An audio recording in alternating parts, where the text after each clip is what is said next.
Jesus told a story about a master who went on a journey. Before he left, he entrusted his servants with bags of money. We call them talents. One servant got 5 talents, another got 2, the last servant got 1. The master gave them the money based on their abilities.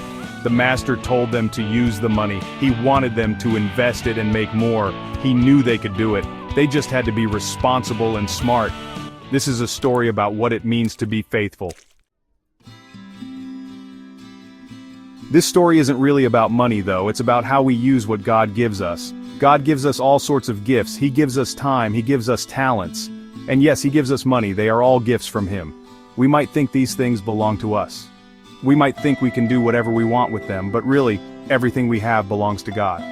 He just asks us to be good managers of His gifts, to use them wisely and for His purposes.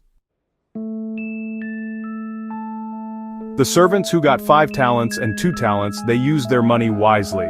They doubled it. When the master came back, he was so proud of them. He praised their faithfulness. He gave them even more responsibility. But the servant who received 1 talent, he was afraid. He buried the money. He didn't want to risk losing it. When the master returned, this servant had nothing to show. The master was disappointed.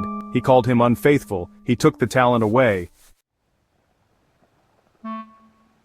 God wants us to be like the first 2 servants. He wants us to be faithful with what He's given us.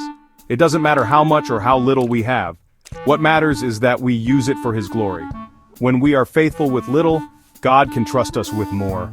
He blesses our obedience. He gives us joy and contentment. He wants us to experience true freedom, the freedom that comes from living a life of purpose, a life that honors Him.